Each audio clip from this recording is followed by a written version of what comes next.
Everybody ready? Yeah. Hit it.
Laddies, are you getting beat up in school? Your stepfather giving you the business? Maybe your mom is keeping your home chocker-blocked full of chiselers. If you want to learn self-defense and just be an all-around badass, come down to McGregor McKnucklepits and learn the McKnucklepit method. Certain punch. What, you want to steal my potato?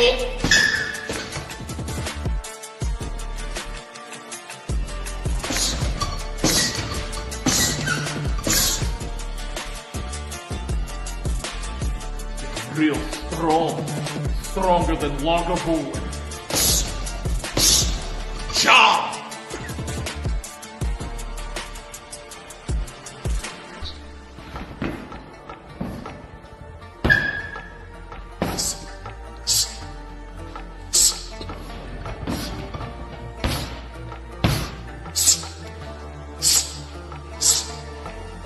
I'll do you just the same one. Job!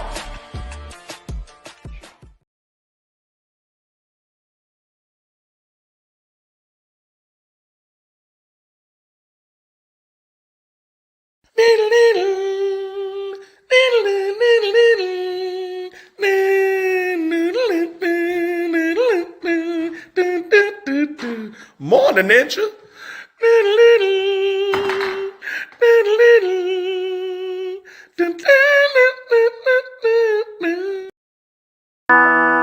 What's that behind me? Is that an airplane? No, it's a helicopter made of blocks from Duplo. That's my favorite toy. If you a young girl that thinks you a boy, that's Duplo. Duplo.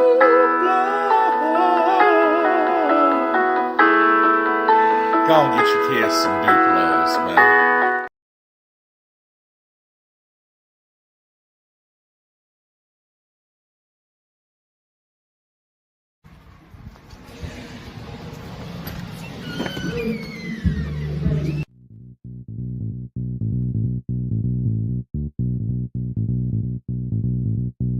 If you wanna get your body right, that's presidential fitness. Wanna get your booty tight, that's presidential fitness. And the star is born with the unicorn at presidential fitness. That's right, Presidential Fitness, where they offer men's and women's fitness classes, jiu-jitsu, youth classes, and even high-intensity workouts. So if you need to get your body right, come see us at Presidential Fitness, located at 4179 West Jefferson. If you wanna get your body right, that's presidential fitness. Wanna get your booty tight, that's presidential fitness. And the star is born with the unicorn at presidential fitness and female emporium. Oh, come on, coach. What's up, man? Morn'n Ninjas.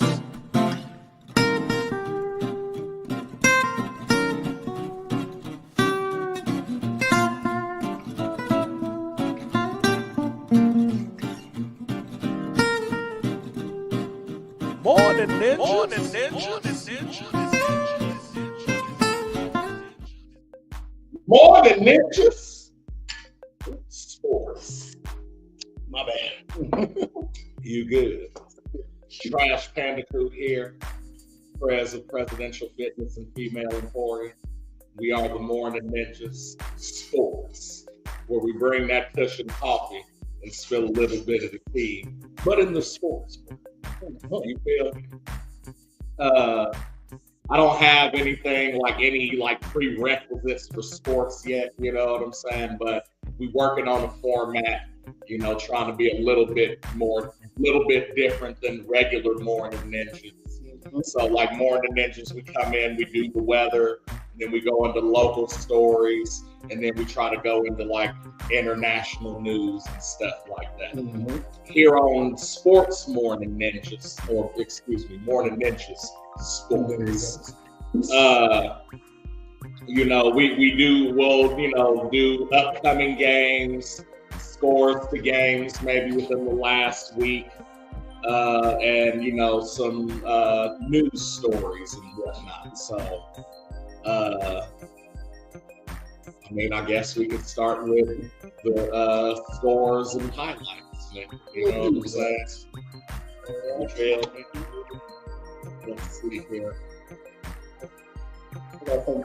Scores. Upcoming games. Okay.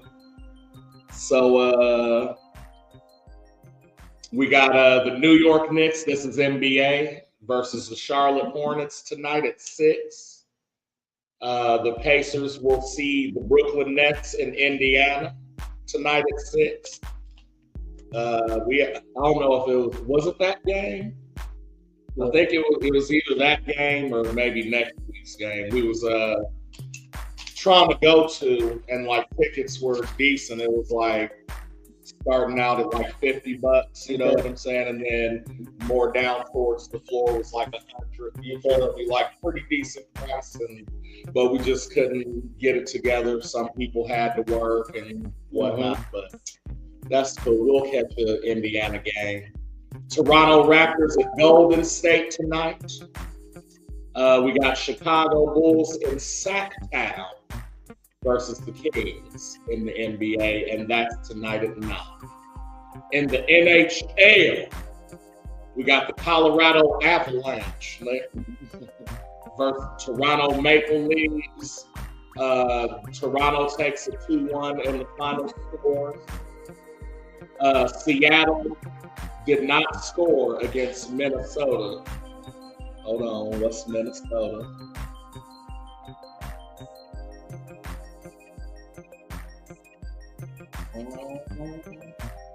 What the rest of? Oh, there we go. No. What was that? Yesterday? Yeah. Well, that was yesterday. Oh, the Seattle Kraken Didn't score at all. versus the Minnesota Wild. I didn't know those two. Okay, so yeah, that was the Wild takes over the Kraken 4-2. Hmm. Is that all for your NHL? Yep. Okay. And then we got some games tonight. Not put up here though. You know what I'm saying?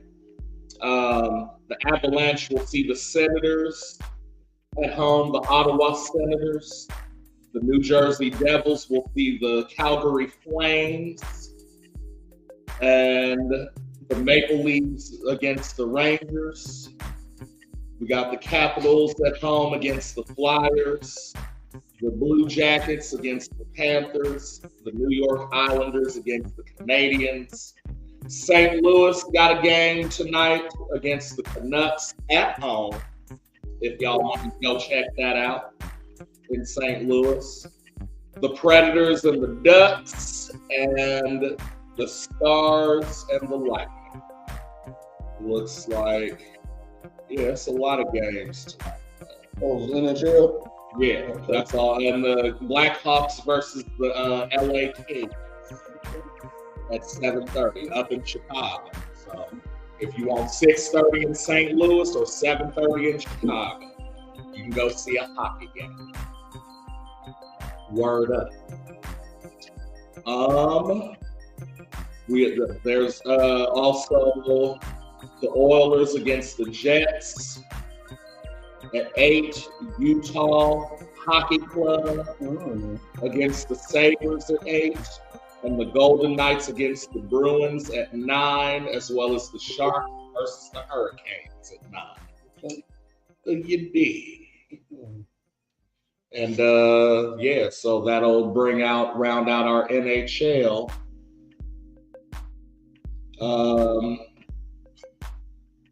The game, there's also a Laker game tonight against the Bucks. I don't think we mentioned that. Okay.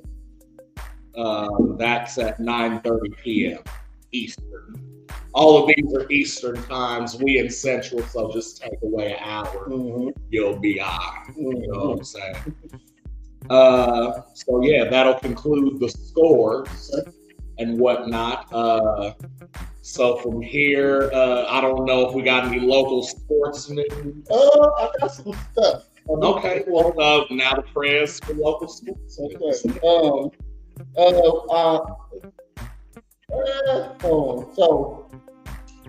Okay, we do have some local sports. All right. So, 1 second. I threw a curveball in here too. Okay. Good. We said a curveball. Yeah.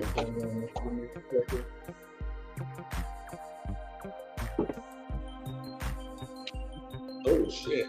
It's funny. That nigga look like what's the Hellboy?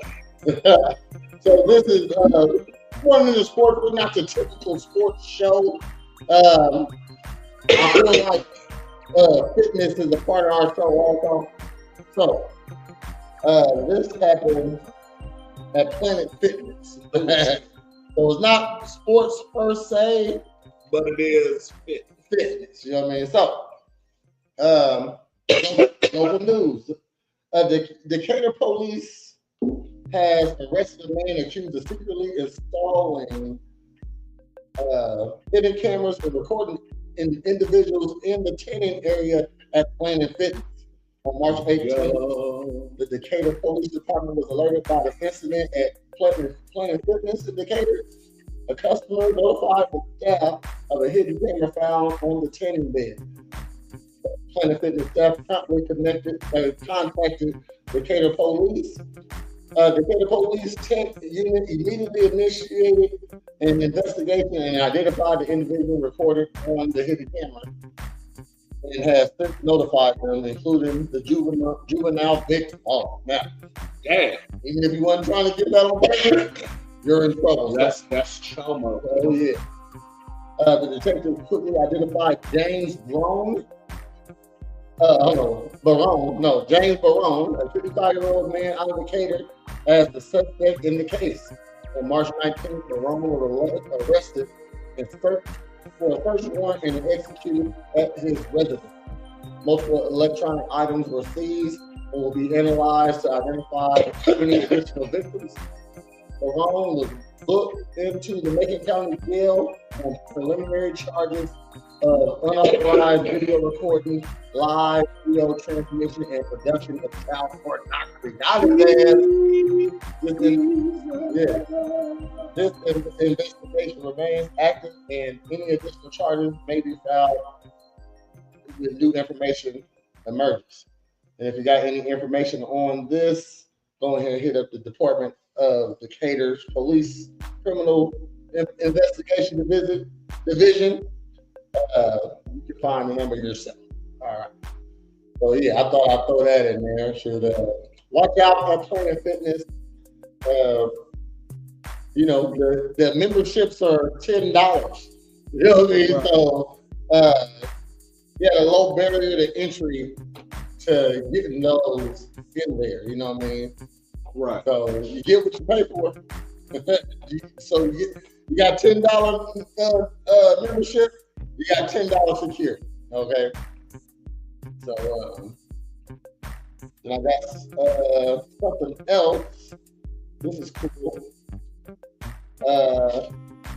Today WICF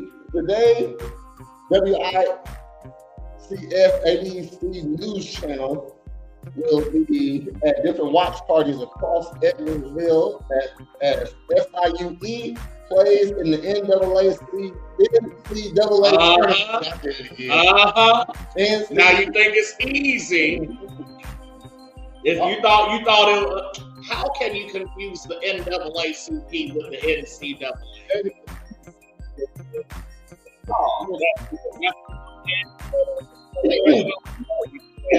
I do that often. I often mix up the NAACP with the NCAA. But SIU plays in the NCAA tournament for the first time ever. Shout out to them. Shouts to the NAACP tournament. The NAACP tournament. That'd be called though.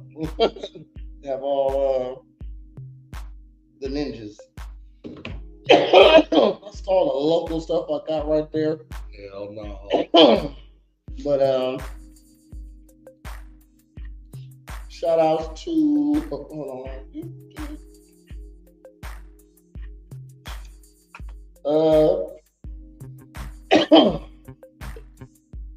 So Lord. Pat Riley celebrated for his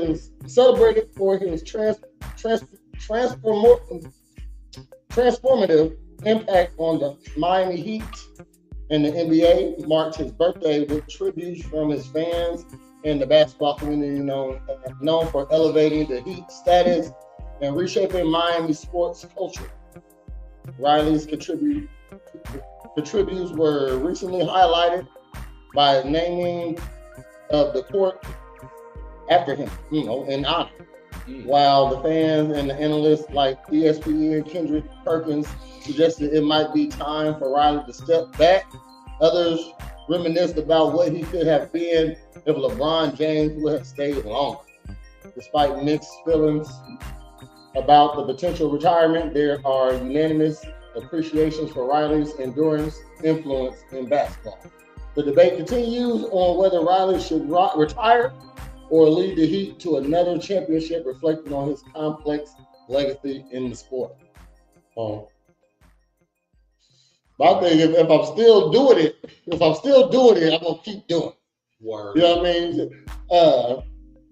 This shows you niggas don't be retiring at 65 like you think, man.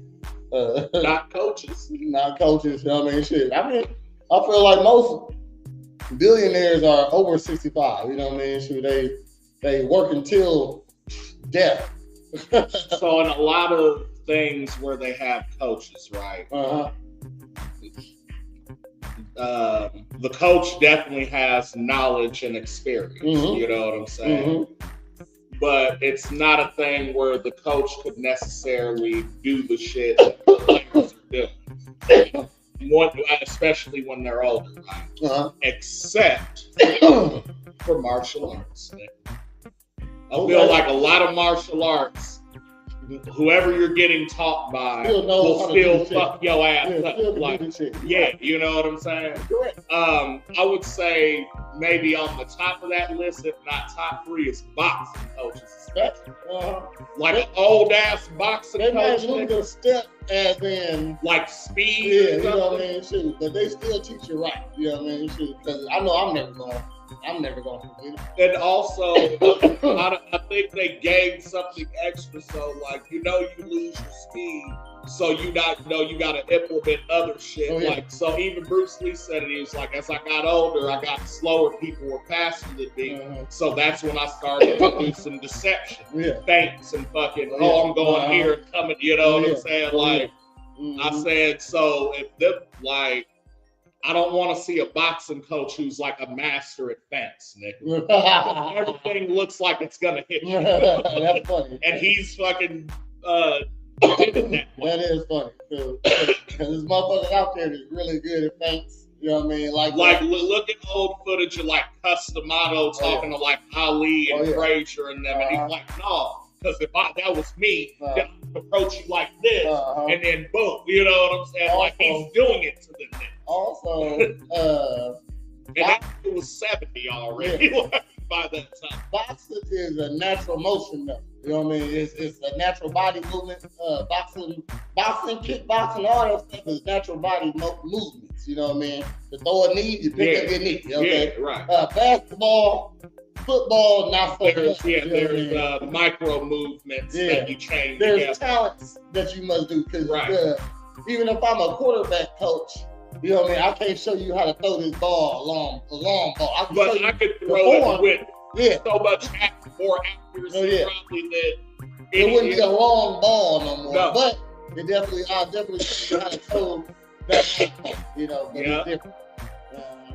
I believe that. No, I thought about that and I was like, man. I said, because even Jackie Chan, like not doing stunts, Jackie Chan was just straight out, I'm going to fight somebody. He's going to make a nigga reconsider. Like, you know what I'm saying? He'll fuck a young nigga up. Yeah. You know what I mean? Yeah. Definitely one his size. Yeah. And, sure. And definitely one who don't know shit. Okay? Hell no.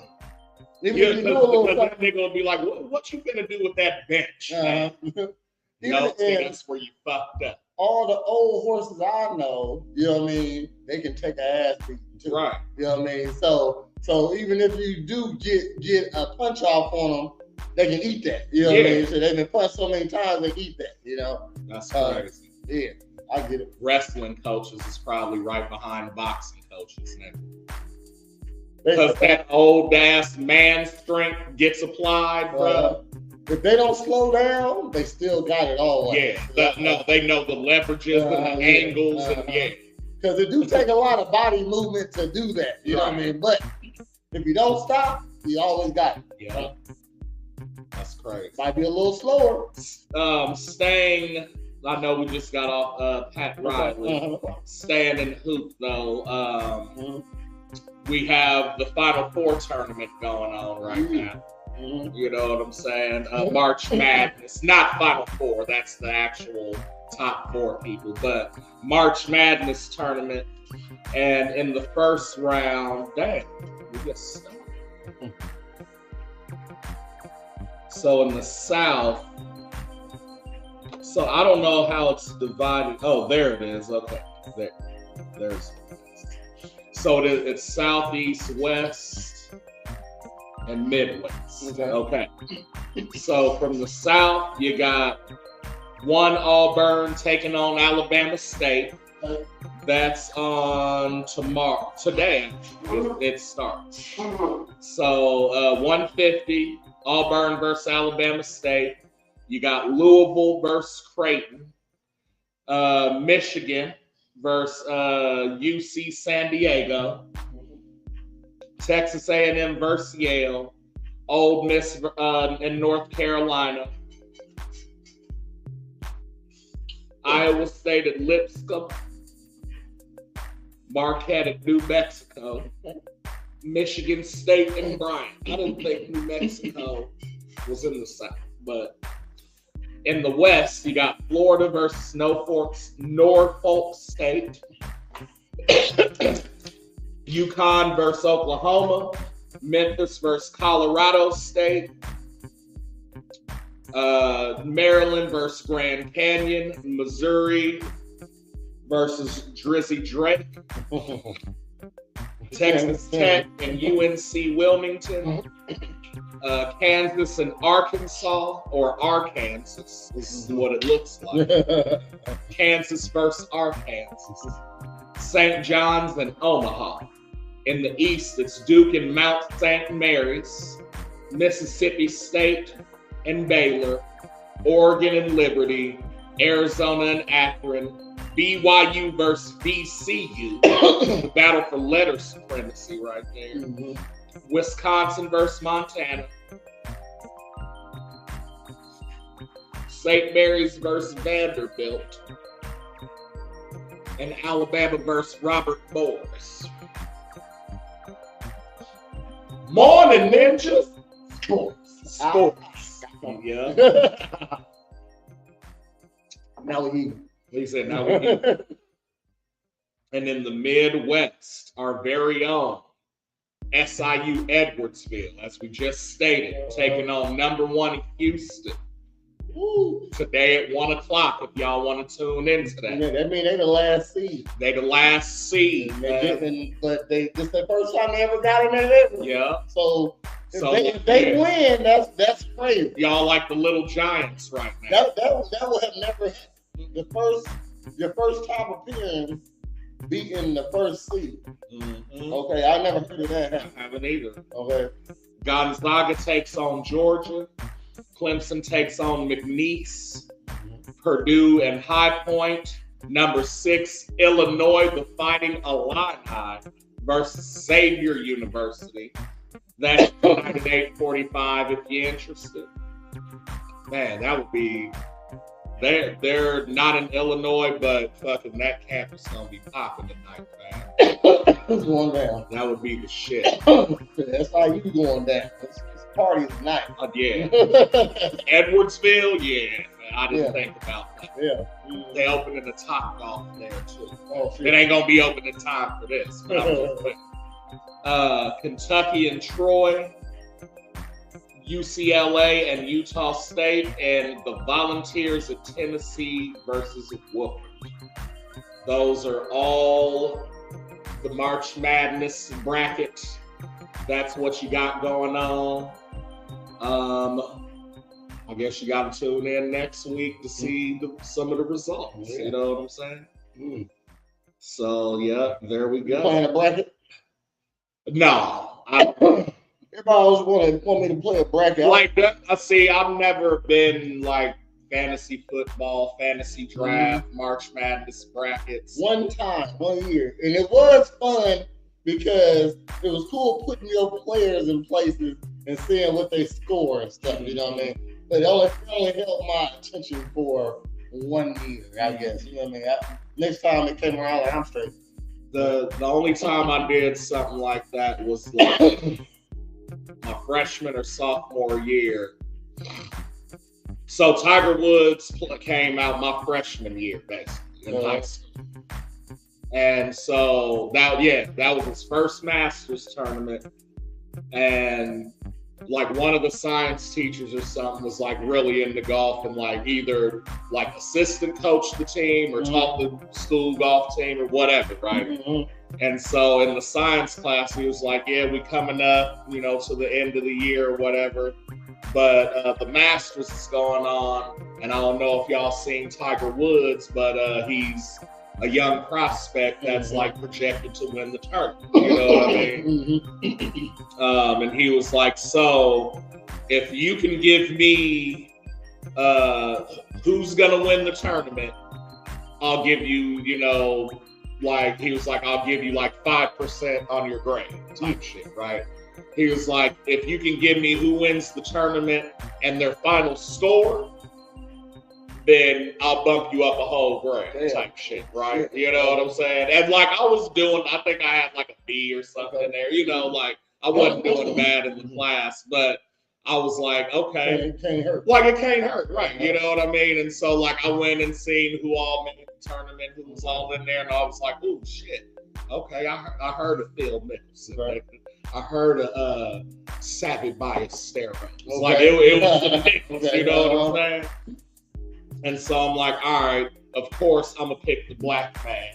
I was like, Tiger Woods gonna win. And now at the time,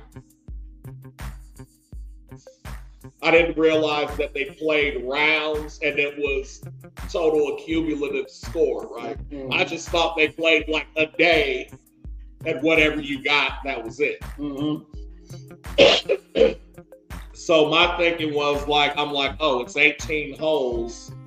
I said, I feel like he'll average out a birdie on each hole, you know what I'm saying? Because, like, maybe there'll be a hole where he gets a chip in and gets an eagle, and that's worth 2, you know, 2 under. Mm-hmm. Or a hole in 1 on a par 3 is, you know what I mean? And so, like, I just remember, like, watching it the one day, and I want to say he got, like, a -10 or something. Okay. And I was like, oh, I didn't get the score, but that's okay. You know what I'm saying?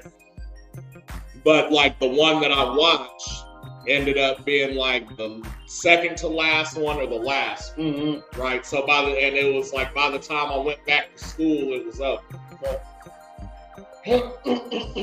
So I was like, fuck it, Tiger Woods, -18 when it's done. You know what I'm saying?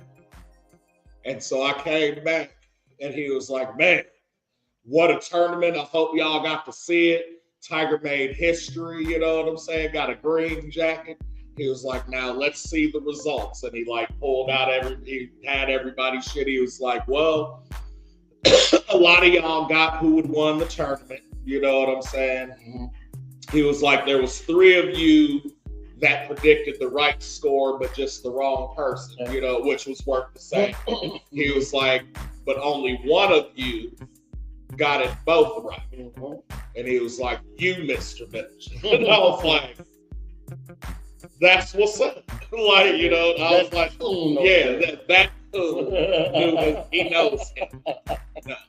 But I was like, fuck yeah, brought my shit up to like a 93 or some shit. You know what I'm saying? And I was like, oh, okay, sports bet. But that and a lot of that again, yeah. But and so a lot of that had to do with like, oh, I researched this dude, like seen what he was doing. I'm like, oh, this nigga's not only like cold at golf, but he trying to like civil rights movement low key. Okay, yeah, I'll fuck with you. I said I'm betting with my heart, nigga. I wasn't on statistics and shit there. I thought Tiger Woods was the place for my mom first told me. He was like, you want to see Tiger Woods? Where that at? We going to Tiger Woods? Is that past the cemetery by Lincoln Ponds? That's funny. But yeah. So even in UFC, like when I watch UFC, I watch what niggas do in there. Mm-hmm. Like now that we're in the age of social media, I like to do less of like, oh, I'm gonna follow them on Twitter and see what they eat for breakfast. Like I don't need to know all that. Uh-huh. I don't come from that era. I come from the era of like, you see a motherfucker on TV or hear him on the radio, and then you're at Walgreens. Oh, that nigga's in this magazine. Mm-hmm. Oh shit, I didn't know that. Mm-hmm. That's cool too. Bet. Mm-hmm. And that's how you connected with the artist. You know what I'm saying? Old school. Right. You know what I'm saying? So like, you know what I'm saying? Like when what was it? I was when Volk was running shit, and then he was getting ready to fight Homeboy Islam. Uh-huh. And they did the commercial where he was an old ass man. Yep. I said, bruh, I not only fuck with this commercial, but if that nigga started acting and quit UFC, I would still watch this. Like if this is the type of shit he's on, I'm like, yeah. I said he snapped, man. You know what I mean? So yeah, that's where I come from, type shit. You feel me? Do you know the Celtics just got sold? Yep, I had that on. Go ahead. I got some more basketball news. We'll go to Celtics now. Hold on. Okay. Well, Tracy Morgan. by this name. Oh shit. The dad from Modern Family.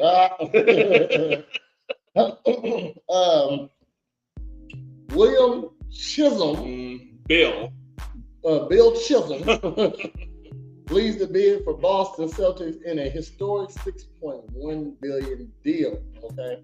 It cost over $1 billion, nigga. 6.1. And the Celtics, I would say that's mid-tier. But they're a historic team. True. Okay, so Celtics is a big business. But what I'm big business. Listen, the Cubs are a historic team as well. And even if they losing, they still selling shit. But man, I'm just saying. And I'm gonna so what I'm saying is, like, you expect the Cubs to be worth more than the Cardinals, and the Cardinals actually have won shit in the past 10 to 20 years. You would expect that, but it's still a business. You know what I mean? No, I get it. So I get it. So, but part of that Chicago, business, you got to put asses in seats and have fans. But look, Chicago is a sports town. Yeah. St. Louis, even though they ain't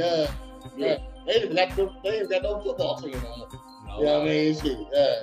And when they did, it still wasn't a sports town. no. But they got the Blues And they got the Cardinals. and the Cardinals. And then some soccer shit, I believe. Like, that's like the next. There you go. You know what I mean? So the Chicago is a sports town. I see why it would be. They're worth more. You know, but Yeah. the Boston Celtics are on the verge of being sold to William Chisholm, a managing director and co-founder of the Sympathy Technology Group, for an unprecedented $6.1 billion. Oh, so that's what he said he'll buy it for. That ain't necessarily what they were. I mean, if that's what you buy for, that's what it's So, okay. Who would you consider? Give me even a top 3 in NBA from what you know. It don't have to be like active, you know what I'm saying? So who would you think is the top 3 teams in the NBA? Golden State's got to be number 1. Golden State, I'll say the Lakers. You know what I mean? Just off of Okay. I mean, no, I'm not. Money making. Yeah. Okay. I'm saying, like, I guess it would be, but I'm talking more like worth. And part of that, I guess, is them generating funds. So, yeah. Golden State, the Lakers, and I would say the Boston Celtics would be the next third. You know what I mean? Would be I feel like Dallas is more popular than Celtics. I feel like there's something that I'm missing. Really, nobody on the East Coast, I don't think, is better than the Celtics. But there's another West Coast team. Maybe not. I can't think of nothing off top. But so what I'm saying is, if 6.1 for the Celtics, what do you think Golden State's going for? Billions. Man. I was like, now, do you understand? Like, from 0 to $1 million, right? Versus $1 million to $1 billion. Like, $1 million to $1 billion is a lot more. It's 100 billion. So $1 billion to even like that 6.1 billion is way more than that fucking million to $1 billion. It is. Okay, so the most profitable teams in the NBA, number 1 being Golden State. It was right on that one. So I would say Golden State is like what you said, 10. No, I would think number 1. No, I'm saying 10 billion. Oh yeah. Well, I mean, they're making so this is mid-tier at 6.1. I feel like Golden State even would be like a 8.5 billion. Okay. Because again, the difference between 6 and 8 billion, Nick, you got 2 billions in there. Well, you know what? And from a million to a billion is less than that. What's the Sonics? Boston. No, Seattle. Boston. Seattle Celtics. Oh, Boston Celtics. Yeah. And then what we talking about? Yeah. Okay. So they're number 7. Oh, okay. Look, I got stats. Okay, so number 1 ranked top 10. We're gonna go top 10, starting from 10. Okay, so number 10 for the most profitable is Dallas Mavericks. Okay. 9 Miami Heat. Okay. 8 Los Angeles Lakers. 7 Boston Celtics. Okay. 6 Brooklyn Nets. And that's crazy. New York. You know what I mean? I mean, yeah, but like not with the Nets, which I'm sure is probably in the just top like 3. you go platinum just off of New York. Yeah, You know what I mean? like that's what I'm saying is the Brooklyn Nets are a somewhat new team per se, even though they just transitioned from New Jersey. You know what I'm saying? But you like, if you go back and play NBA Jam, nigga, you gonna have the New Jersey then. So, like, okay. Top 5 Houston Rockets. Yeah. Number 4 Chicago Bulls. That's crazy still though. Chicago. I mean, it's not crazy, but what I'm saying is because of the fucking dynasty, that shit carries Yeah, on. that is forever. You know what I mean? Forever. Yeah. Like they're like the Cubs. Exactly. Yeah, Exactly. But what I'm not saying it's surprising that they're not top 10. I'm saying it's surprising they're number 4. Okay. Because the 3 teams over them are essentially the Lakers, the Knicks, and fucking Golden State. You know what I'm saying? Like, which are the money makers. New York kind of for the same reason, but also not only the team, but Madison Square Garden. You know what I'm saying?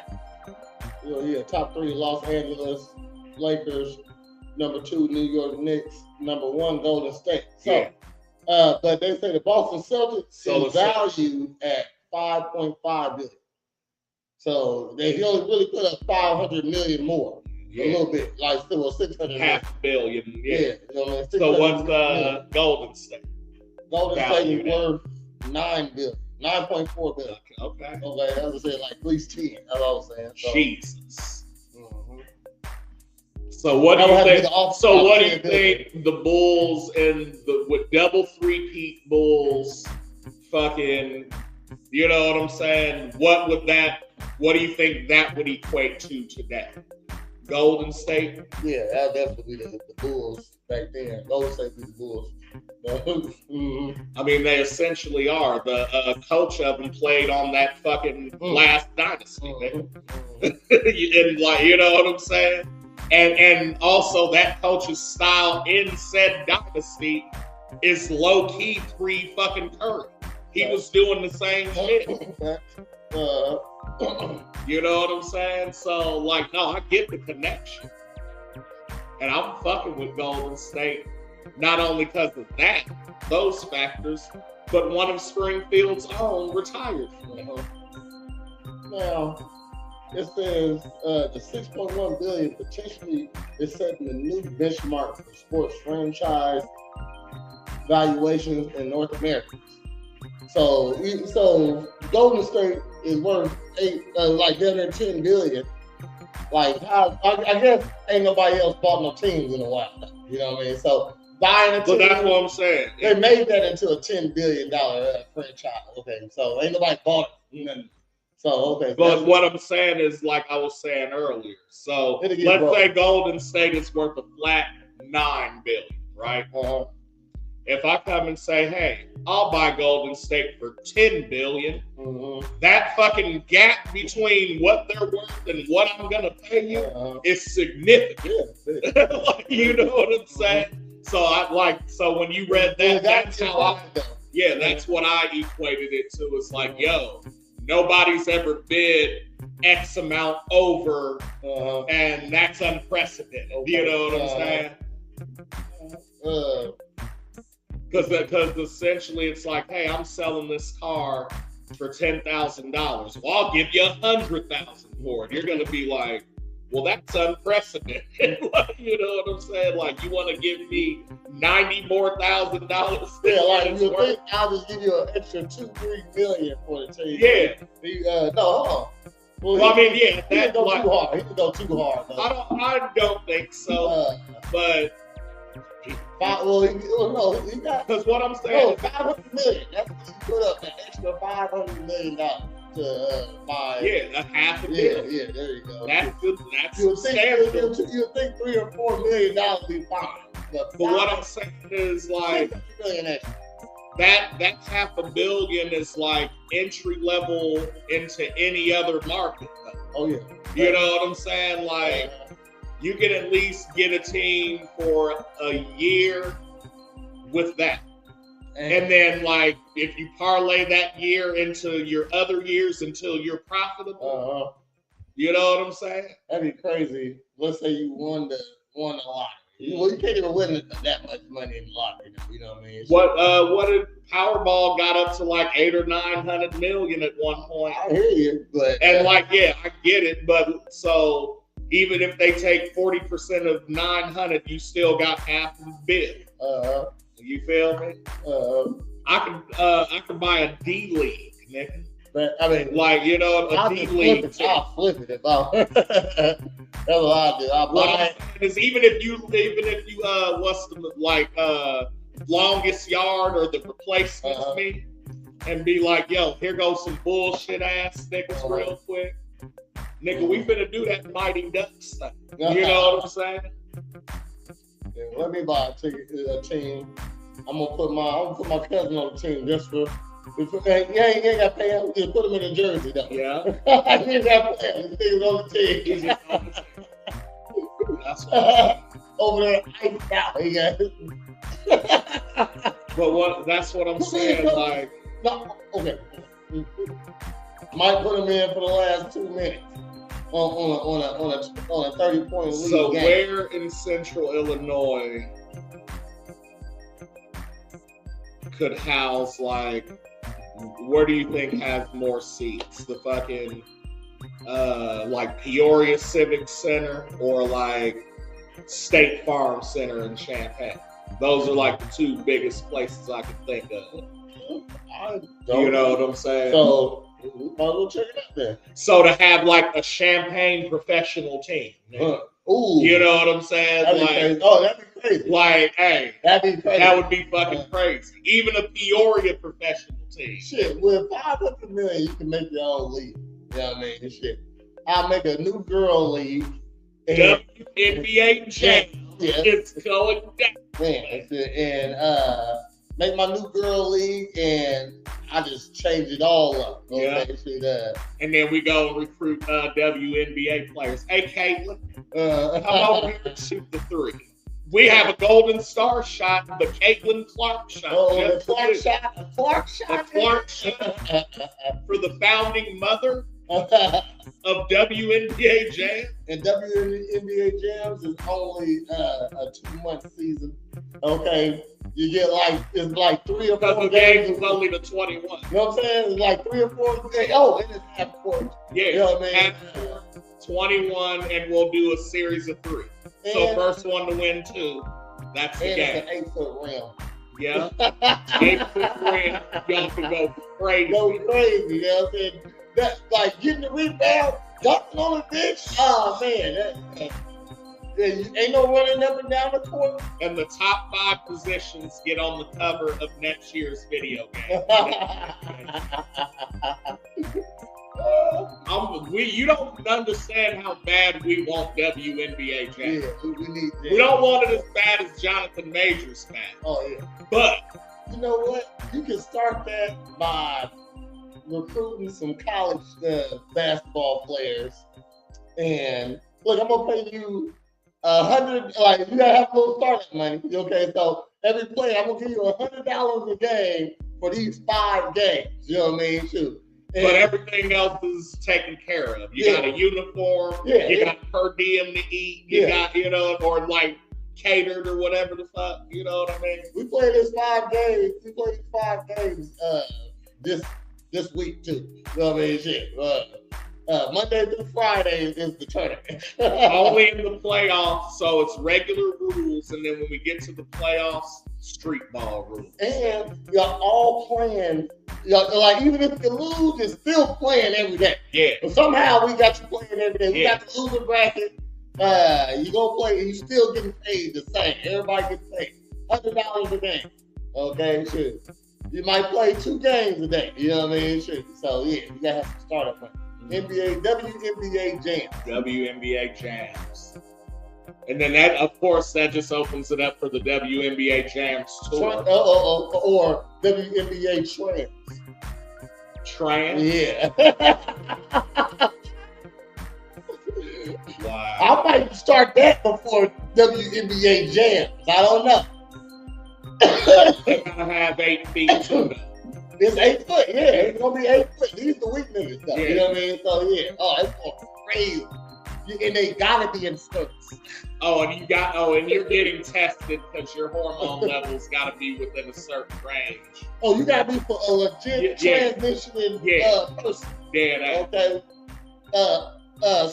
You automatically get to start if you have to pre-op. If you post-op, yeah. yeah. You know what I'm saying? You automatically get You started. get to start if you post-op. If you got a post-op player, they must start. Now you can bench them whenever you want, but they they gotta start. They gotta start the first 5 points because it's still 21. Yeah. Yeah. These games quick. Yeah. Fuck yeah. All 1-pointers though. Except the Caitlin Clark shot. Oh, Caitlin Clark shot 5 points. Yeah. and it's random wherever we say it is. It pops up on the spotlight. Yeah, so the floor after the 3-point line is LED. Yeah. And so when the star pops up, it pops up like every 5 seconds, let's say. And in a random spot. So you might be by it and just drill that. Or you gotta look for, oh shit, it's over there. You got 4 seconds to get to that thing. And if you see the star on the backboard, that means a dunk. A 5-point dunk. 5-point dunk. Oh shit. The only nigga who can't play in this league is Brittany Griner. I would like to see her over here. She's gonna be the Minute Bull of WNBA Jam. Let's hop. You know what I mean? Shit. Niggas going up for dunks and they clap. Oh man, you know what I'm saying? Shit, somebody's gonna get one. What's that nigga name? Get one through on it. The tall Asian boy Takashi. Okay.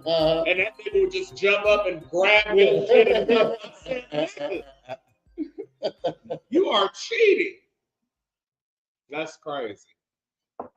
Yeah, dog. That's $6.1 billion for the Celtics. That means the Bulls are worth fucking like 7 point something.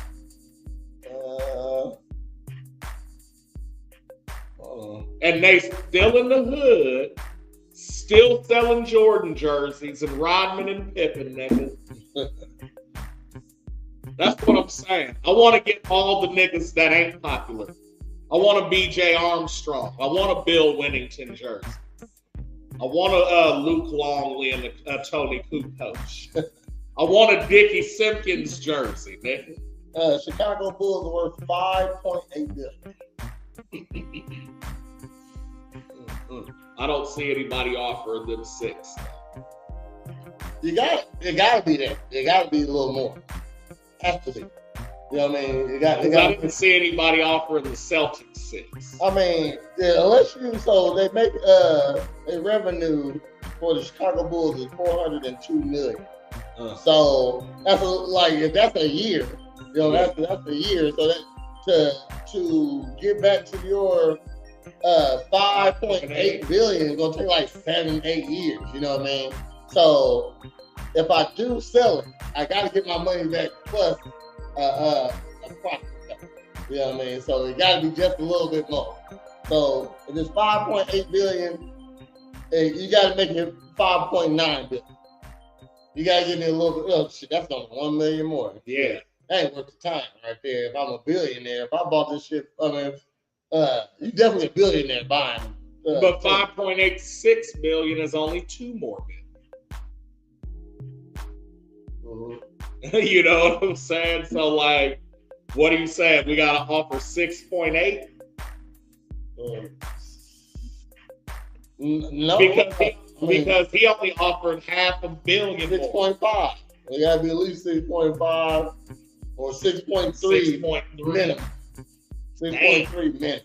I'm negotiating for Chicago. If you're gonna ask me to sell it for 6.3 million, I'm gonna say 6.4. I mean, I might say 6.5, so we can meet at 4. You know, 6.35. You know what I'm saying? Hell no. That's some old. This is still basketball news. Yeah. Actor comedian Tracy Morgan told fans he was doing okay as he got sick in the second half of Monday's night Heat Knicks game, interrupting the action at Madison Square Garden. Be a big Knicks fan. Yeah.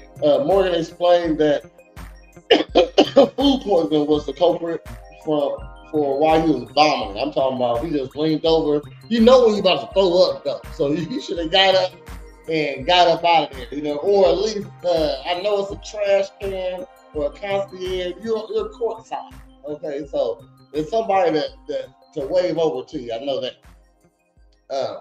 The 56-year-old Morgan showed his gratitude for the people who took care of him, including the cleaning crew.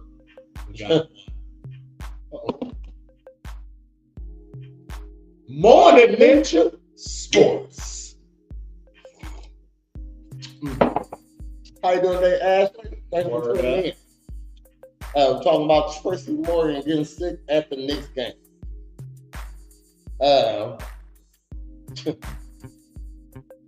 With the Knicks on his phone. Apparently, the longtime Knicks fan was feeling better from the hospital bed than he was on the court side. The game had to pause with 6 minutes and 9 seconds left in the third quarter while workers cleaned up the area around Morgan's seat. The delay lasted more than 10 minutes. A spokesperson for Madison Square Garden said they hope Morgan feels better soon and they were looking forward to seeing him back in his courtside seat. The Knicks went on to win 116-95. All right. So get better. Tracy Morgan, they was talking about his kidney problems and stuff like that. That's what the rumors was. That's what the rumors was.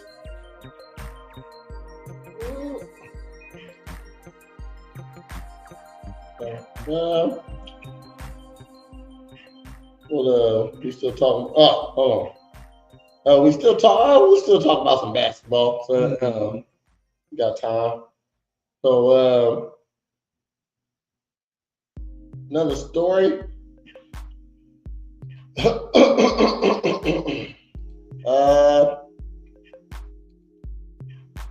March Madness is an annual slam dunk in more ways than one. It has proven to be a lucrative event for the National Collegiate Athletic Association, as men's basketball tournament generates more than $1 billion in broadcasted rights alone each year. That according to the recent reports from Blaze Media, which noted the dollars started dribbling in at least 40 years ago after CBS bought the tournament, broadcasting the rights for $48 million over 3 years, or $16 million annually. And then in 2016, CBS and Turner Sports extended the rights through 2032 for $8.8 billion or $1.1 billion annually. So just for CBS to broadcast, they pay $1 billion a year. But it brings how much? They said it brings in $1 billion in broadcasting rights alone. So just you gonna make your money back just by showing, you know what I mean, every year. And then all the ads and commercials and stuff people gonna buy, that's where the profit come in. So men's basketball is reportedly the NCAA's second highest grossing sport, coming in second behind football. According to Yahoo advertisements for the 23 March Madness Finals, cost between $2.2 million and $2.3 million for 30 seconds of airtime. So that's where that money comes from. Okay. Tens of thousands of fans are filling out their committee brackets in hopes to win the office pool or at least have some fun. Wow. Okay. That's just talking about the teams in itself. Yeah, so the NCAA makes a lot of money off of just airing the broadcast. So, got your boy though. Hold on, I got your boy. We need to give him a nickname. Who? The Tiger. We're gonna call him the Tiger. All right. Tiger the Goat. Oh, Tiger the Goat. Golfer Tiger Woods is dating Vanessa Trump, the former wife of Donald Trump. This nigga can't lose, man. He is the king. That's what I said. Shut the boy. Nigga. I saw that. I said, oh yeah. I said, What? Let's get some movie. Hey Tiger. Morn'n Ninja Sports. He don't miss. No, fam. He don't miss. This nigga is so blessed, man. He's looking at Trump saying, I'm about to fuck your wife. I'm gonna fuck your wife. Trump's former wife, man. Yeah. This nigga's bored. He's bored. This nigga's bored. I'm already the greatest golfer. My son, he's right there with me. And I'm bored now, so I'm gonna fuck Trump's wife. He is the king of white bitches. That man. He is the sultan of middle-aged, white women. And he's the king of all white women. Okay, he don't miss. Whole state. He's the czar of Caucasian concubines. Oh shit! Oh shit! You know what I'm saying? I want to see that list of people who the Sultan of Silky White. People who Tiger fucked. Okay, like allegedly even. You know what I mean? Shit. Like I bet that bitch looked like a white women periodic table. Like Megan Fox fucked a lot of niggas, but you don't know who they are. Yeah. Usher done fucked a lot of bitches, but you don't know who they are. I want to see the list of people that you do know who they fucked Tiger Woods with. I bet his periodic table is worth as much as the Boston Celtics. You know what I'm saying? The outlet which cited the sources quoted one of them saying Woods and Trump have been seeing each other since just before Thanksgiving. Nigga, he know how to keep it on the low too. They've been together as long as me and Heather. And you just found it today. Because I just posted our relationship today. Hey, see, I knew I was on the right track, man. Doing what Tiger do. What would Tiger do? For shizzle. I'm down. Yes, I'm down.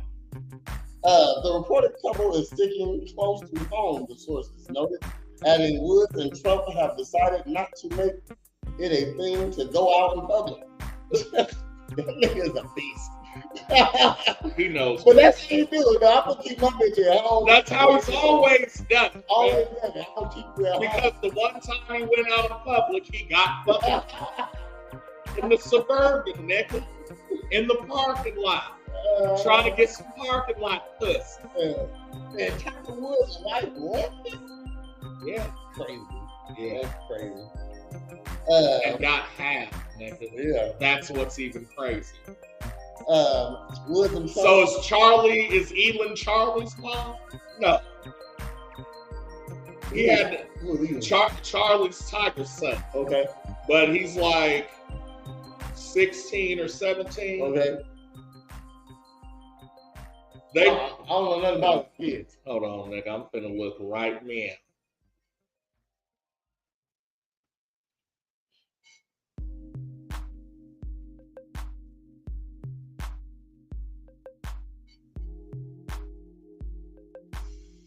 $16, nigga. Yep, Elon's his mom. Mm-hmm. So okay, yeah. That's what I'm saying, fam. She was like, you know what? You got Charlie, nigga. Teach that nigga golf. That nigga is a black Swede. That nigga is a black Swede. He barely making black. I'm just saying. It's in there. It's in there, so He's the black Swede Asian. Swedish. Swedish. Of the Swedish. Oh. Damn. Charlie Axel Woods, man. And this nigga is 16. He was born in 09, bro. Woods And he got a sister, how old is he? 17. And Elon's her mom, too. Okay. 2 black Asian Swedes, bro. She looked like Tiger, man. What she do? She ain't fine though. I know she's 17. You know what I mean? No. She's regular golf looking. Yeah. Like she's probably fine in the golf world. You know? Oh, so she's the baddest in the golf world. Yeah. I know that. Ooh, that's what they call it. Hey, speaking of female golfers, shout to Natalie Galvis. Right? I don't know who that is. She was a professional LPGA player, but she was like she had like this Bayside High thing about her, you know what I'm saying? Bayside. Yeah. That's funny. Niggas don't feel me, man. So yeah, they fucking around. They say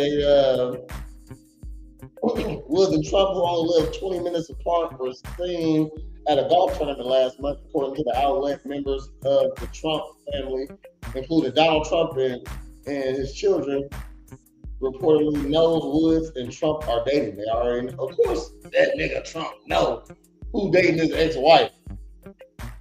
Right. That's a security breach. Yeah, so that's a security Yeah, breach. I mean, you can't just let her down. She can't just date anybody.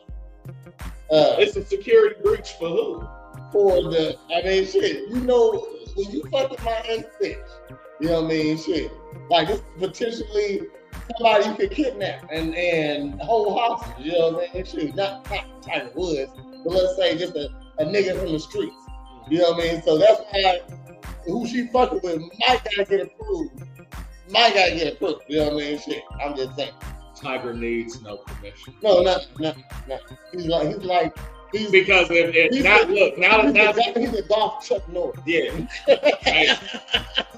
So now that that's his bitch, if something happens to Tiger Woods' bitch, nigga, hey, that nigga finna get on the phone like nigga Prop 16. And they know what that means. Prop 16, yeah. Okay. And then he goes and hits some numbers, and it opens up, and it's just a nigga in some gelatinous shit with a face mask on, just suspended. And he opens the book and he goes, Charlie, 16, train set, house. And that nigga said, and all the shit started draining.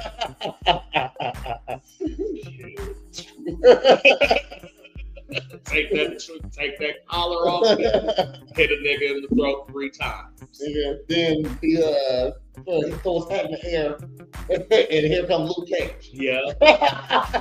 Like off I didn't know throwing a hat in the air was a nigga symbol. Ain't nobody ever teach me that. That's the old nigga. Okay, yeah. That must be from like when John Henry was It has to be a regional thing. Yeah. Also, because I feel like if it was a black thing, we would, of course, know about it. You know what I mean? So yeah, that's a regional thing.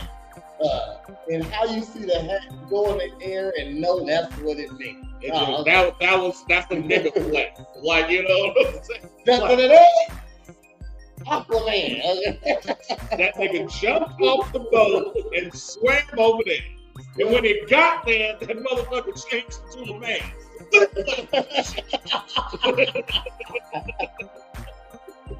The flip-flop. You ever seen about flip-flop shit? Hey, man, that's my neck, man. But dog, no. Yeah, I'm quick to throw up a nigga flag.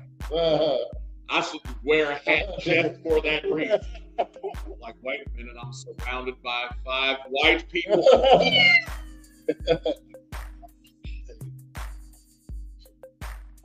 I'm fucking it up. And out the sky, it just it's 5 niggas that frog flash whoever fucks around you. They're like, yeah, they just come out the sky. I told y'all, Montgomery brawl.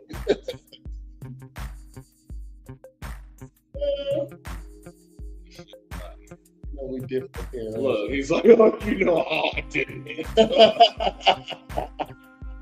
I just seen this trailer too. So they announced it. Your boy Adam Sandler. Netflix and Julie Bowen's in it too. Shouts to her, man. That's cool. Because that was the first movie I seen her in, and I was like, she low-key is bad. It was before I knew I liked white women, you know what I'm saying? Netflix on Tuesday released a teaser trailer for the long-awaited sequel to the original 1996 comedy Happy Gilmore.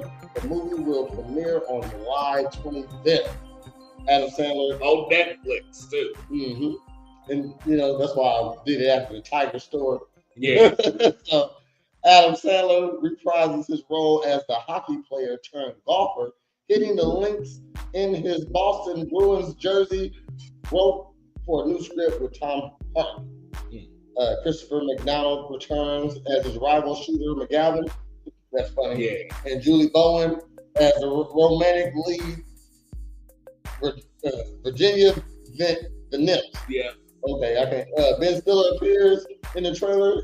He was in the original film as a nursing home porter. Yeah. Yeah. That's what's my boy name? He said, "Why don't I get you a glass to shut the hell up?" I said, "Damn." What's my boy name? He died. Carl Weathers. Carl Weathers. Yeah. Was he in it? Yeah. Okay. He was Chuck. Yeah, Chuck. Okay. There's another nigga that looked just like him. Got my hand back. We've only just begun. The nigga who played in How High. The nigga who played in How High looks just like him. You know what I mean?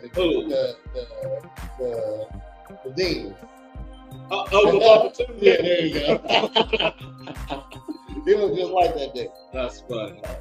Oh shit. John Daly, Scotty Shepard, Bryson, the yeah, and Roy McElroy are among the pro golfers who will appear in the movie, and music superstar Bad Bunny was featured in the trailer as Happy Gilmore's cat. Yeah, that's fun. Because you had Bob Barker in the first one. Yeah. Dang, man.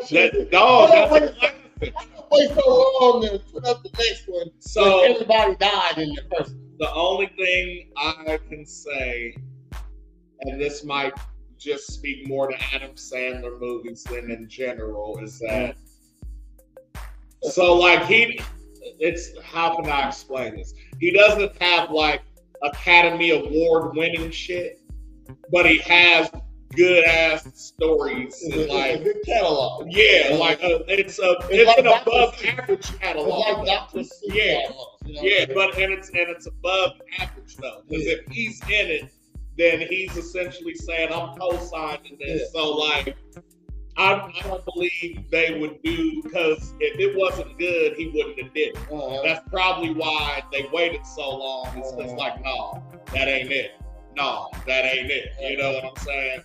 So I'm low key excited for this. He got a big deal with Netflix, like all his movies. You know, he owned all his shit anyway. You know what I mean? Right. That's what Adam Sandler been on. Writing all this shit. Everything you shoot is you got the same guy in the movie. You don't got to do no casting. That's cool. His wife and daughters in there now. Like, that's what I'm saying. He doing that hard J stuff. Several actors from the original movie, including Bob Barker, Carl Weathers, and Joe Flannery, have since passed away. Sandler has a $250 million deal with Netflix and has created 8 movies for the service already. Murder Mystery 1 and 2 was a Netflix movies. Hoobie Halloween was a Netflix movie.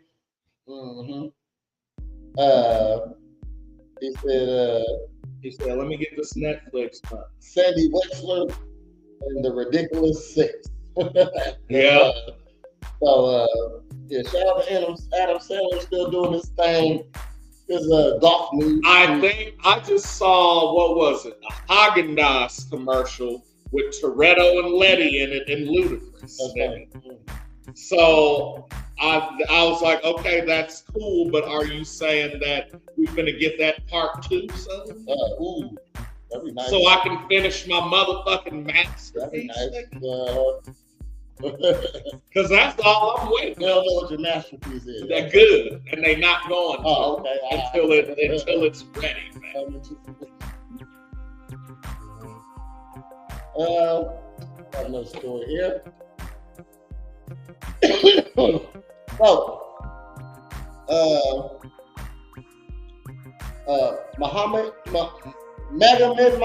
What's his name?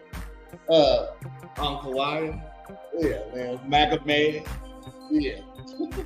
Has expressed his readiness for a rematch against Alex Pereira, with intentions to conclude the fight decisively before it goes to distance. While the exact event for the bout remains unconfirmed, the anticipation among the fans and the analysts is palpable. Alex Pereira, known for his striking prowess, has not publicly confirmed his participation, but the MMA community is buzzing with predictions and analysts. This fight promises to be a signature event in the light heavy.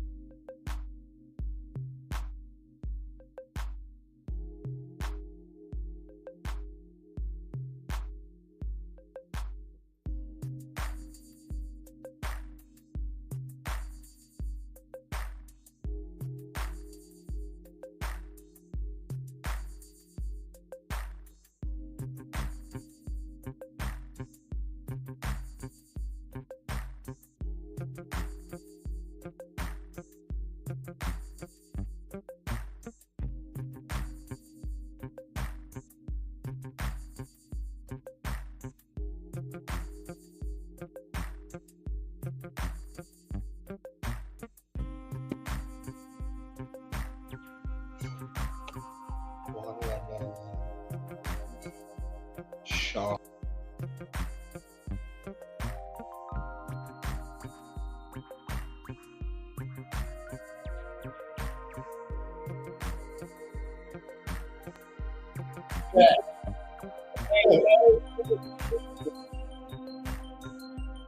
Welcome back.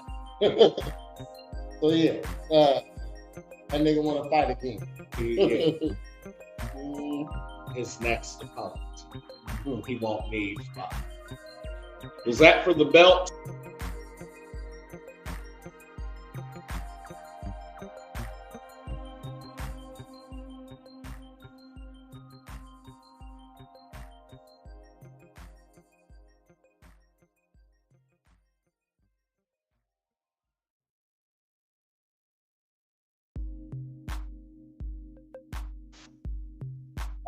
There we There we go. I didn't I said you should never be able to get a belt off of decision. Now, I know what I just said, but what I'm meaning is like on some fucking Namajunas Carla Esparza type shit. Like if this motherfucker, because I didn't see this fight, but if this motherfucker was doing work for all 5 rounds and it was like decisively definitive, you know what I'm saying? Absolutely. You know what I mean? I'm just saying. That's what it usually be, though. You know what I mean? Should, even if it ain't definitive, if they think I beat him up, you know what I mean? Like, but I think it's more on the winner to really display he won, not the contender. You know what I mean? So I would say that's the case in any normal fight, but a championship fight where someone's the champion and 2 defending champions, it's up to you. So if you don't put them away, you know, like you got to prove, oh nigga, I need this belt from you. You know what I'm saying? Like now again, that's an easy strategy. But what I'm saying now again, if Uncle Live went in there and beat the fuck out of this nigga for 5 rounds and like hardly didn't get touched, that's the same thing as knocking a motherfucker. You fucked this nigga up, and he did chip damage to you, or didn't hit you, and you got a perfect on this nigga. What if the champion just ran the whole time? That's the easy win. If I gotta put you away to get the championship belt, and the champion just run away, like which happens too. It does. You know what I mean? Yeah. And it's hard to win fights when people don't want to fight. But you get points for aggression and shit though. So in the end, if I'm but you said he got to get put away though. So if I'm running and you can't really put me away, you probably get me sometimes. You know, right, but that's all I gotta do is not get put away. So if you're running and I'm even getting half of the shit on you that I would get if we were actually fighting, that's still the same. I'm beating your ass, and you're running away, man. So yeah, if that's what happened, nigga, you don't deserve the belt because you didn't run from the niggas free. You know what I'm saying? I'm saying, but to end the motherfucker, like let's say, I'm just doing more than him. I hit him more than me, it wasn't even definitively. Like he hit me 20 times around, I hit him 25 times around. You know what I mean? Like that's not a big difference to say. But if all I gotta do is not get put away as the champion, then I think that's pretty. Okay, so I guess what I'm saying is, I mean that in a split decision, not in a unanimous. Like like if all 3 judges give it to one person, again that motherfucker beat the other person's ass, and no, he didn't put him away, but he still beat the fuck out this motherfucker. You know what I'm saying? In a split decision, that's what I guess I'm talking about, where it's like they went back and forth. It could go either way. You know what I mean? Mm-hmm. And if that's the case, then did the other person really do enough to win this fucking belt? Mm-hmm. Or because just the fact that we don't agree that on who, you know what I'm saying, won, it's split. Mm-hmm. So somebody's going to be less deserving. Somebody. You know what I'm saying? And I don't think it should be the champion. Okay. You feel me? Mm-hmm. Now, yes, it could be an instance where maybe we both saw that the challenger won, but it was split, and then the last judge gave it to the champion. Mm-hmm. And we don't think he deserved it, but that happens too. Like I said, I'm not trying to have it be on some fucking, if you saw the Esparza Namajunas fight where Esparza got the belt off fucking doing nothing. Mm-hmm. Just because Namajunas did less than her, but was the champion. You know what I'm saying? I'll say, I mean, that was just mistakes, though. You know what I mean? No, I get it. Yeah, you know, I totally understand. Yeah. And so, yeah, that's what I was meaning. Like, if the shit is definitive, at max, at minimum, unanimous, absolutely the belt goes to whoever it goes to. Okay. Now, in a split situation, to like even going into like, I've only seen maybe 2 draws in my whole life. You know what I'm saying? And then one of them, I was like, yeah, because I really don't know who the fuck got that shit. Okay. You know what I'm saying? Another one was like, they did it just so they would have to fight again, and you could tell. You feel me? And then it's like, no, I'm not good with just handing this over because you split decision. Split decision. And you know what I'm saying? I don't know. Go. Okay. More stories. I'll make this a little bigger. So, Luka Doncic. Doncic, there you go. Luka Doncic. Now a pivotal player at the Los Angeles Lakers following a controversial trade from Dallas Mavericks has quickly made his mark. His performance in the recent game against the Denver Nuggets where he scored 31 points with 21 in the first quarter alone was instrumental in his 120-108 victory. This win has not only boosted the Lakers to third in the Western Conference standing, but also sparked a widespread decision about the strategic foresight of the trade. The trade, which saw a significant backlash against the Mavericks GM Nico Harrison, has evidently paid dividends for the Lakers, enhancing their competitive edge. Meanwhile, the Mavericks are facing scrutiny over their management decisions, with the fans expressing their discontent through the reduced engagement. So yeah, Luka Doncic, he's on in on some jets. When they go and choose a varmint, Goons is target. The average gent playing Maverick, not Luka Doncic. 31 points. 32 minutes, 31 points, 9 rebounds, 7 assists. He's almost to a triple-double.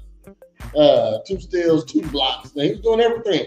He's an emoji right there. Mavs jersey. They made that nigga into an emoji. That's funny. So he did a good job. 9 defensive rebounds. I mean, he's going after his own shot, too. Okay. No, that's offensive rebound. Never mind. No, I think it's just period, offense or defense. What? No, it's a defensive rebound. You're standing down. I thought you were just saying here. Mm-hmm. I didn't realize. I guess they separate.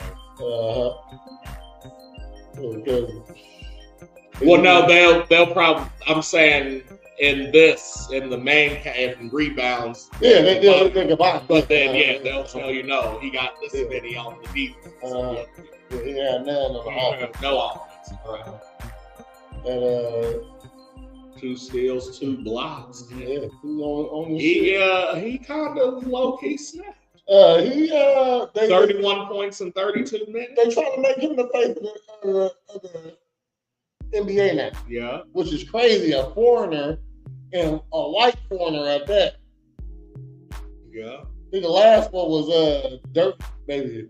I mean, Dirk probably was well, I guess they uncommon. So, also,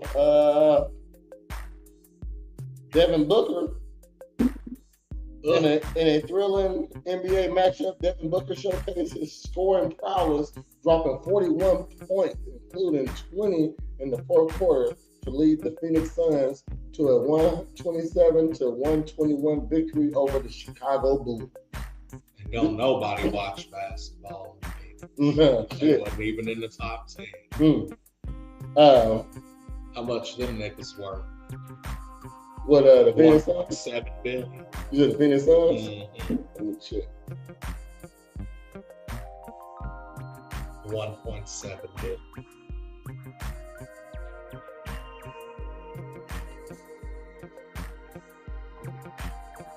Phoenix Suns. What number are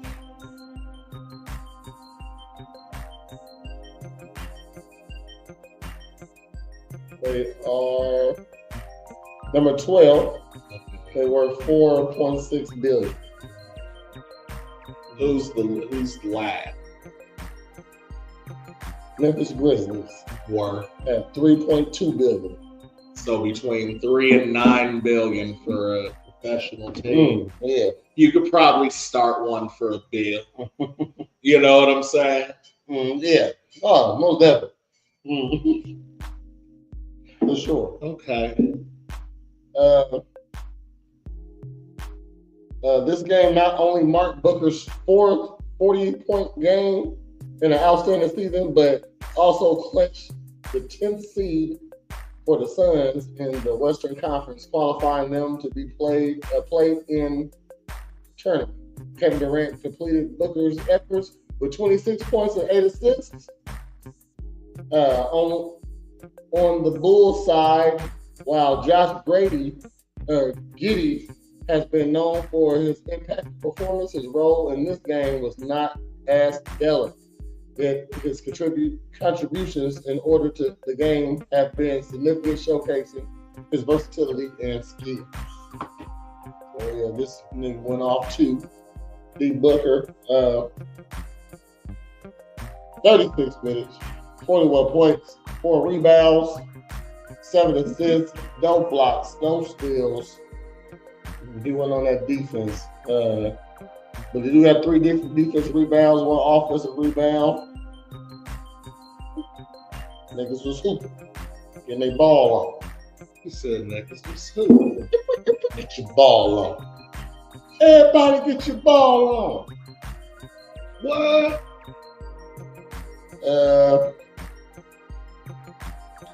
Another story.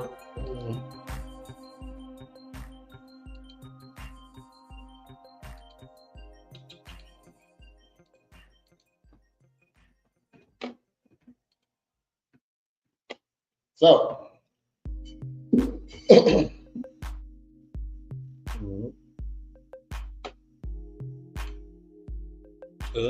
Rats. Rational. Bam. So, in a recent episode of AEW Dynamite, Jon Moxley, the AEW World Champion, faced off against Adam Copeland in a street fight that turned heads for its extreme violence.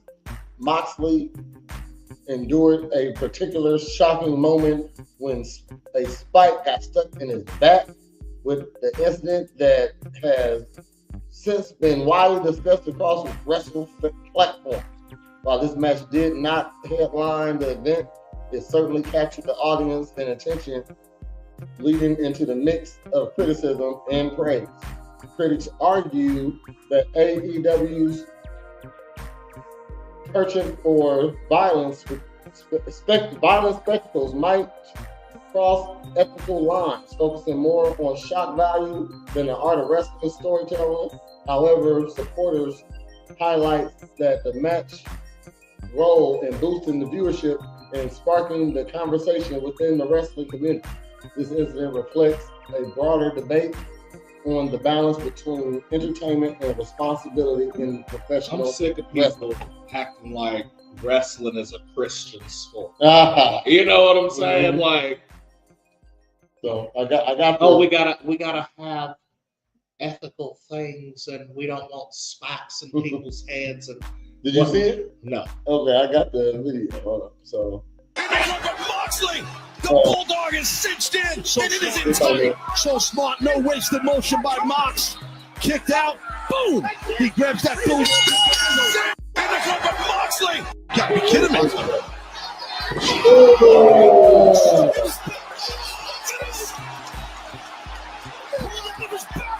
Gotta be kidding me.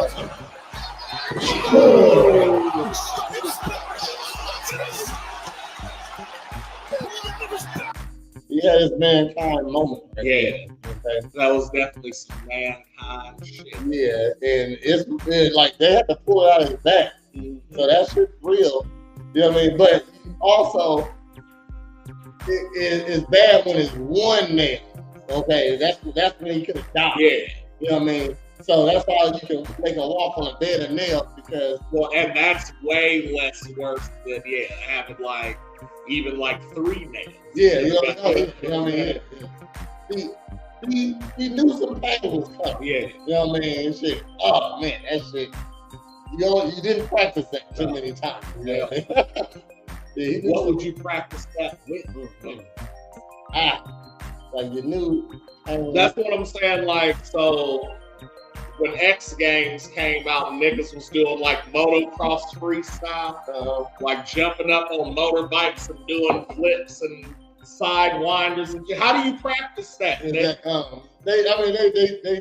They fall into a pit of foam.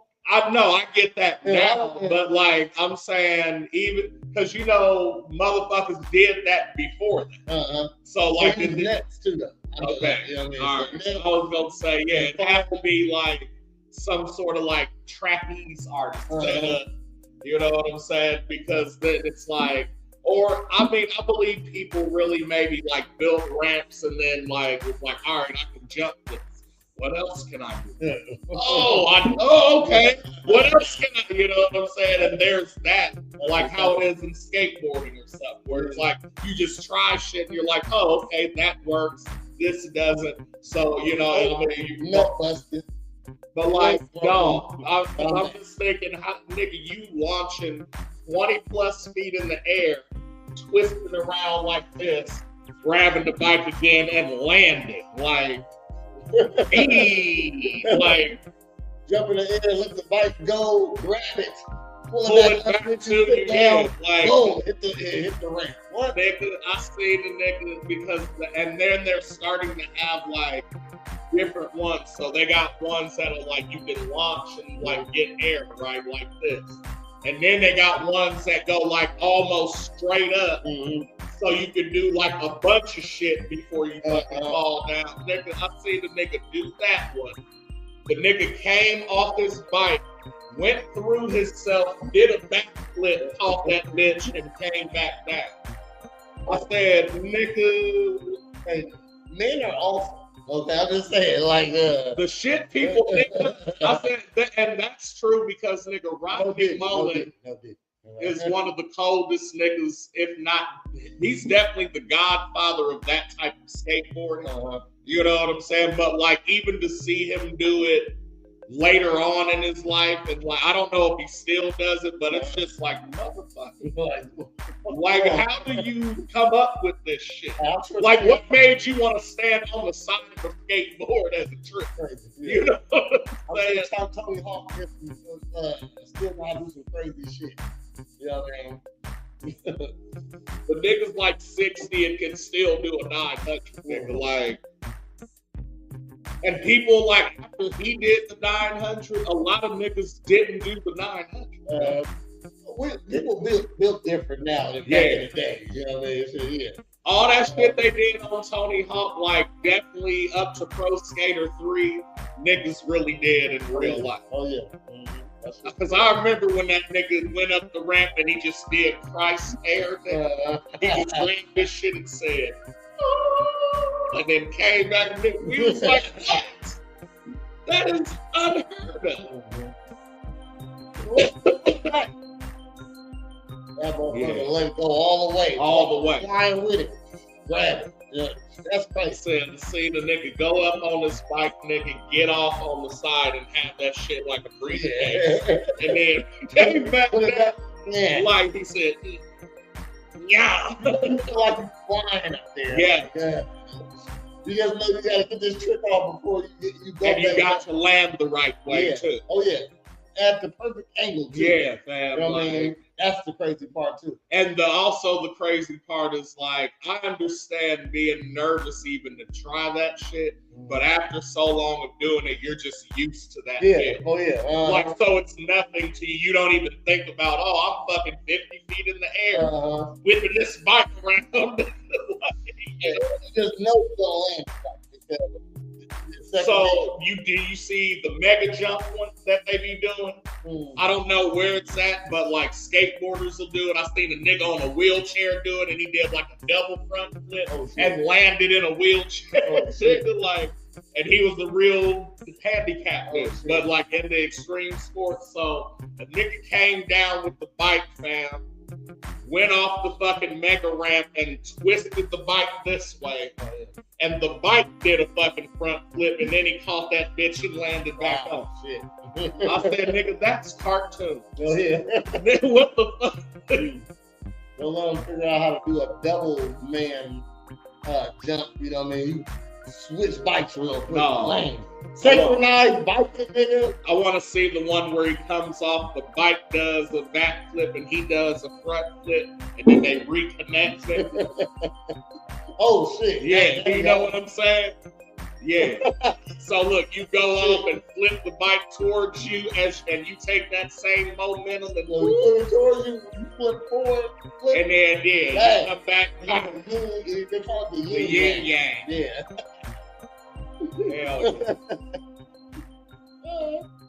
Hell yeah, like I said, I'm definitely making it gender specific. Men are cold. Yeah. We do awesome shit all the time. You know what that nigga Sir Lewis Hamilton. This nigga? Yeah, he's a light-skinned British nigga. Yeah, that's crazy. You can't tell he British because of the light skin, but that nigga's been knighted. Yeah. He's a serf. Yeah. He's diet nigga though. No, that nigga is skim nigga. Skim nigga. That nigga's 1%. Yeah, 1% skim. This nigga is what's the almond nigga? Almond milk nigga. That's not quite milk, but but you know, it's still acceptable in a lot of places. They get mixed with some Cocoa Krispies. It get mixed. During the Chinese Grand Prix, Lewis Hamilton voiced his frustration over what he perceives as a media double standard and how his radio communications with his engineer, Ricardo Adamiti, are covered compared to those of Max Van Strippen and Genevieve Lambier. That's a Swedish ghetto name. Oh, yeah. Those Switzerland names. Hamilton pointed out that his Svetapon. Giuseppe. Put the freaking tire on. Hamilton pointed out that his polite requests for space are often under the microscope, while Vanderpip's are more intense exchanges are either ignored or celebrated. This observation has led to a broader debate among his fans and observing about the fairness in media portrayal with Formula One. While some fans argue that Van Strippen interactions has indeed been criticized in the past, others agree that Hamilton suggested that there might be some unfair focus on him. This discussion highlights a complex dynamic. Is he trying to pull the skim race? There it is. Yeah, you know what I mean? Well, is it because I'm 1%? It's because I'm an oat Negro. They always they're making him seem like he's mean to his pit boss. You know what I mean? Shit, when I'm aggressive, nigga. Shit, and this is how he responds. Yeah. That's all that is. Get that nigga a black pit crew boss, man. I can drive a car 300 miles an hour. I could, but I can't talk at the same time. Shit. I've tried. Yeah, I'll get sleepy.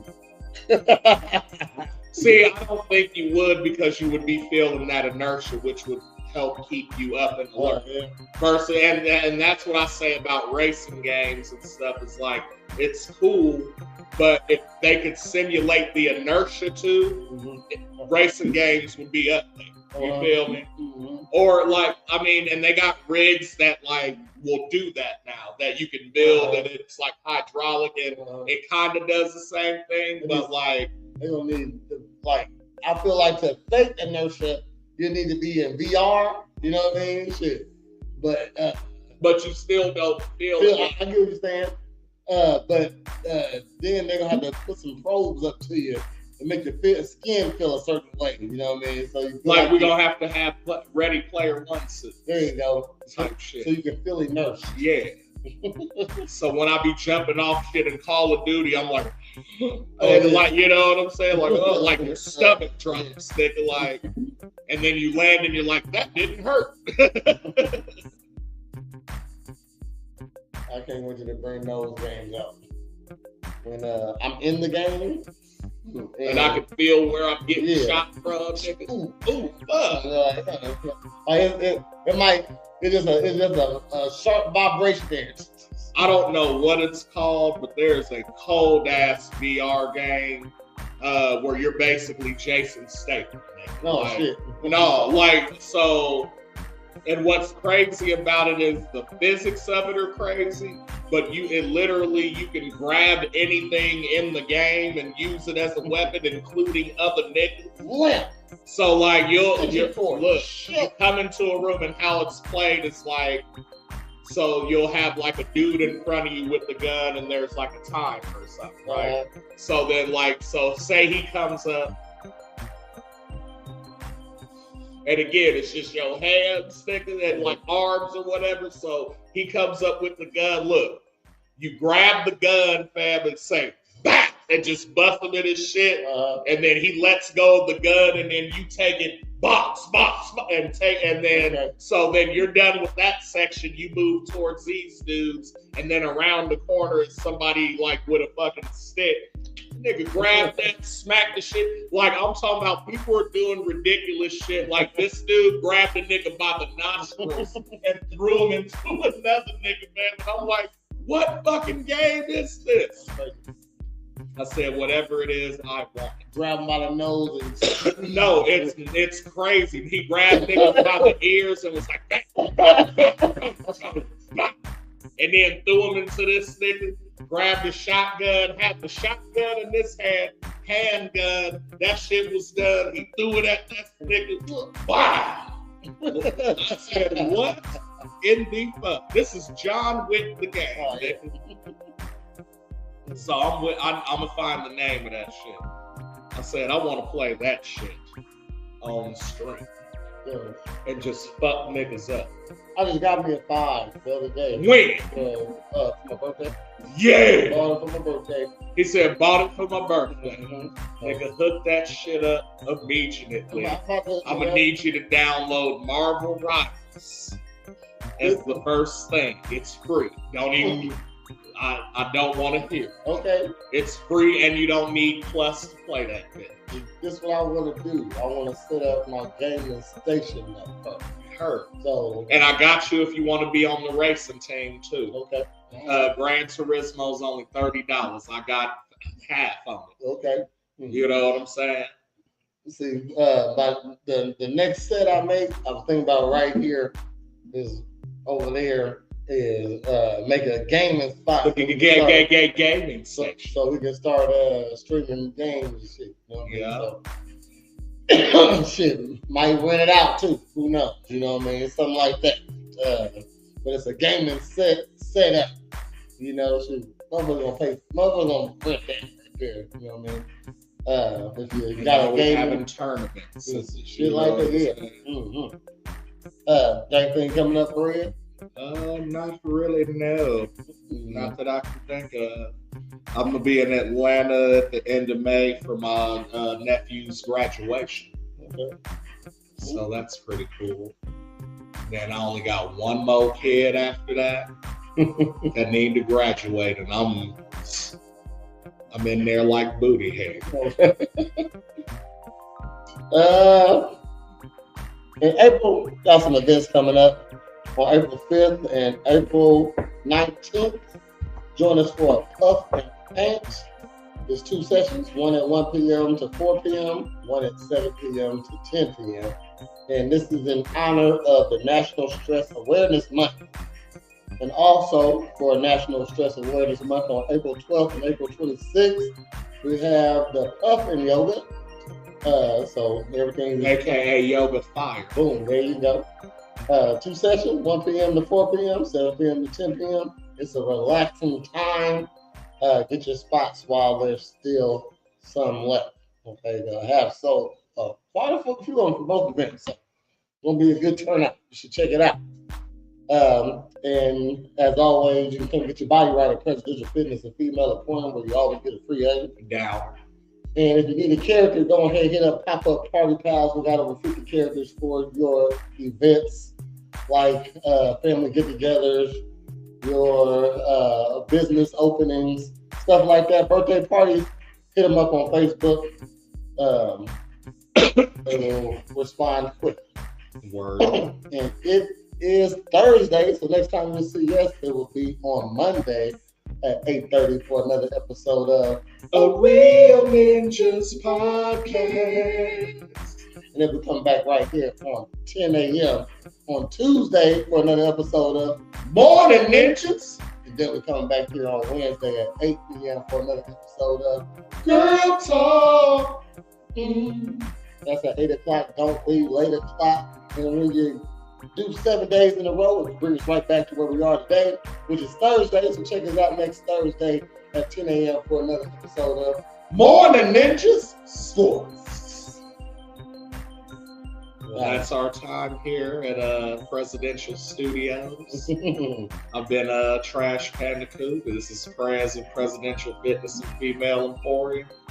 And we are Morn'n Ninjas Sports. Make sure you tune in next Thursday and get these March Madness numbers. We should have some more NBA scores and a little bit more tea. You feel me? Holla. Morning, ninjas.